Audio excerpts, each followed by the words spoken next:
And now moving on to the next question, which answer shows the following calculation using the correct algebraic convention, writing all coefficients as fractions? So it's really important that they've told us in this question they want us to write the coefficient. Coefficient is the number that goes in front of the variable, in front of x, y, a, b, whatever it is letter that we have. So we need these numbers or these coefficients to be written as fractions. So let's have a look at this. We've got 2 divided by 5 multiplied by brackets h multiplied by 0.1 plus j. And now the first thing that when I look at this, there's a lot going on, so it's really important to break things down. And always remember that we have to use the order of operation, and if you follow the order of operation, you are not going to make a mistake in this. So I'm going to start by rewriting this first. So I've got some space underneath it to do the working out. So what do I have here? I have a division, I have a multiplication, and I have brackets. Which one has the highest priority? It is the brackets, so I need to sort out the brackets first. I'm going to leave everything else as it is. So 2 divided by 5 multiplied by, and I'm going to sort out this brackets here. No. So what do I have in the bracket? I've got h multiplied by 0.1. Well, I need fractions, so what is 0.1? 0.1 is really 1/10. So I can write it as 1 out of 10. So I have h multiplied by a tenth, so that is 1/10 over h, so 1/10 h plus j. Remember, I cannot add these because they're not like terms. Now I need to look back. I've sorted out my bracket. There's nothing else I can do inside. I have 1/10 over h plus j inside it, and not like terms, so I cannot simplify it any further. Now let's look back. I have a division and I have a multiplication. They have equal priority, and therefore I work from left to right. So I need to sort out this bit first. Okay, it has the highest priority at the moment. I mean, they are equal priority, but because we do, the convention is we work from left to right. So 2 divided by 5 is 2/5. And what am I doing to that 2/5? I'm multiplying it by 1/10 over h plus j. And now I've got what looks like an expression, like a simplified expression, but I've got a multiplication sign, and I'm not allowed to do that using algebra, so I can write this as 2/5 of the whole thing, 1/10 of h plus j. So now looking at the options, I can see that C is the one that matches what I worked out. So C is the correct answer. Why are the rest incorrect? So if we look at the first one here, we've got the 2/5, but the student here wrote 0 or may have picked 0.1, and that is a decimal, not a fraction. Similarly here, we've got the 2/5 written as a decimal, and we've got a decimal there, and the question wanted us to write it as a fraction. Here, we've got this bit correct, but we've got a fraction there, so that's also incorrect. But it's really important that you understand how to work it out, how to calculate it, because you may get a question in the exam which is not a multiple choice. You need to be able to use the order of operation to simplify or to express the expression correctly.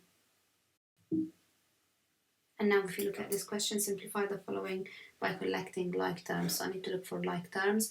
Like terms have the same letter and the same power. So if I look at this, this has k squared, k squared, k squared, k squared. So they really are all like terms. So I need to just add them up or subtract if I need to. So I've got 2/3 of k squared plus 1/6 of k squared.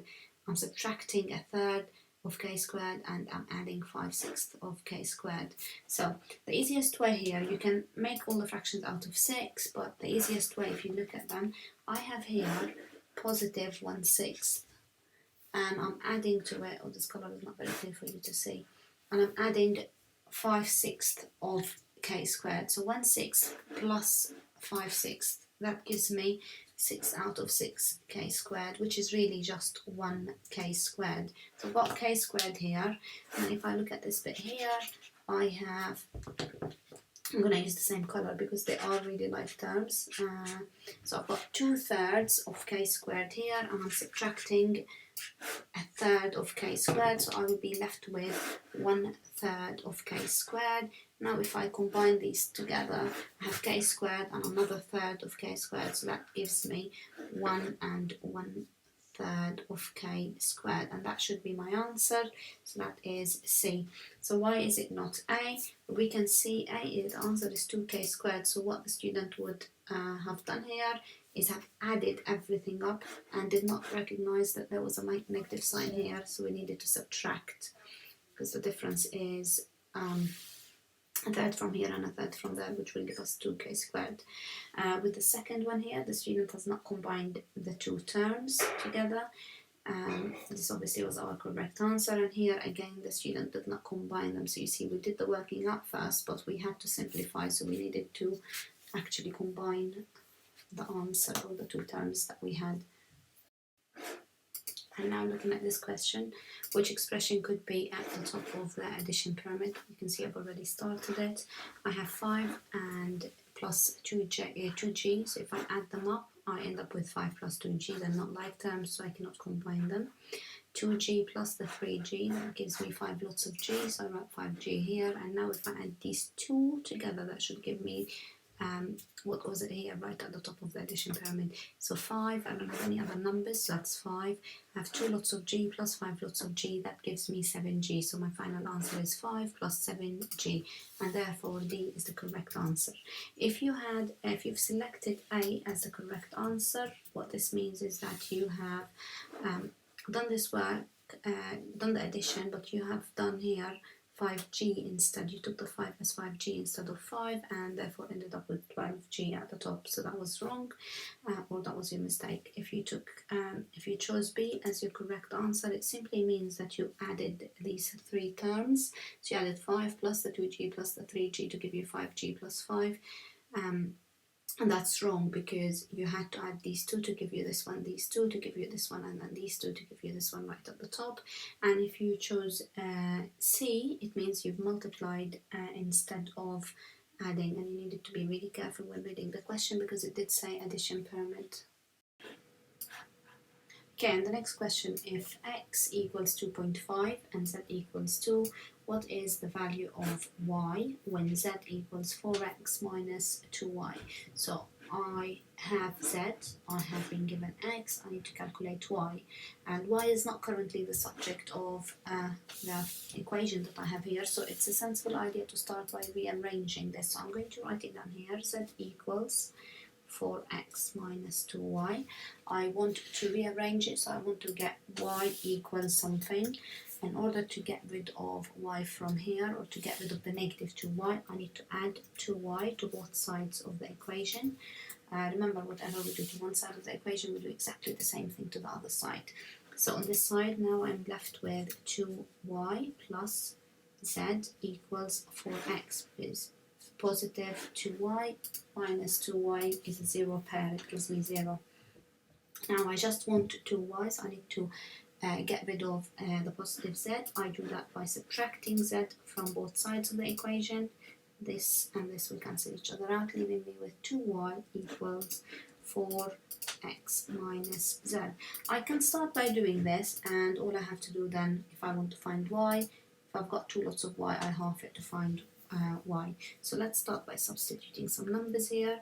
I need to find what y, so I'm going to keep it as 2y here, equals 4x, 4 multiplied by 2.5, because x is 2.5. And I'm going to put brackets around it just to make sure I remember that this is the part of the calculation I need to do first. Minus z, and z is 2. This also helps if I want to put it in the calculator. It's just always best to try and use brackets to make sure that we do not get numbers mixed up. So I have 2y equals 4 multiplied by 2.5. 4 times 2 is 8, and 4 times 0.5 is 2, so overall it's a 10 minus 2. So 2y equals 8. So if 2 lots of y is equal to 8, therefore y is 4. So all I have to do now is divide both sides of the equation by 4. So the correct answer is 4, which is D. Now, if you chose A as your correct answer, what you would have done here is you may have multiplied by 2 when you rearranged instead of halving, so while you were doing the rearranging there.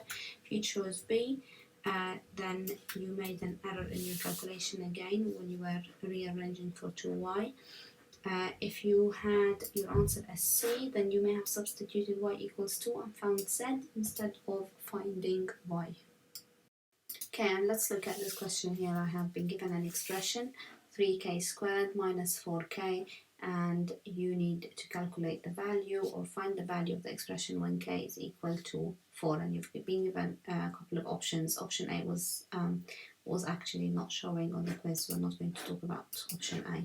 So 3k squared, let's write that expression down, minus 4k. What does this expression really mean? What's the story of k in the first term here? What's happening to k? Well, what I'm doing here, I'm squaring k and then I'm multiplying it by 3. I'm only squaring k. I am not multiplying by 3 first, otherwise I would write it as 3k and I would tell you that I'm squaring the whole thing, and I'm not squaring the whole thing, okay? Which I can then simplify to 9k squared anyway. So that's when we write, when we have brackets, this is what ends up happening. So I'm not squaring the whole thing. I don't have 9 lots of k squared. I only have 3 lots of k squared. This is 3 lots of k squared. So I need k and I need to square it first. Okay, so 3 lots of k squared. Well, k squared is 4 squared minus 4. I'm subtracting 4 lots of k. That's 4 lots of 4. Now 3 multiplied by 4 squared is 16, and I'm taking away a 16. Now if I have 3 lots of 16 and I'm subtracting a 16, I'll end up with 2 lots of 16, and 2 lots of 16 is 32.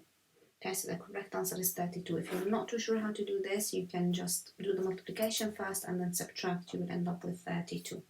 So the correct answer was 32, which is option B. If you chose option C here when you did the quiz, it means what you have done is instead of squaring, you multiplied by 2. You must have done 4 times 2, which is 8, multiplied by 3, 24, and took away the 16 to leave you with 8. So you have to be really careful that squaring is not multiplying by 2, but it's multiplying the number by itself twice. And if you chose D as the answer, it means that you're making that mistake that we really need to start avoiding now, which is what we've discussed earlier here, is that you've multiplied first and then squared the whole thing, and that is not correct, because that ends up giving you 9 lots of k squared instead of 3 lots of k squared, and that's why you end up with a really big number. So that is not the correct answer. I really need us to start getting this question correct. The majority of you are on the way there. Some of us are still making this mistake, so we need to fix it.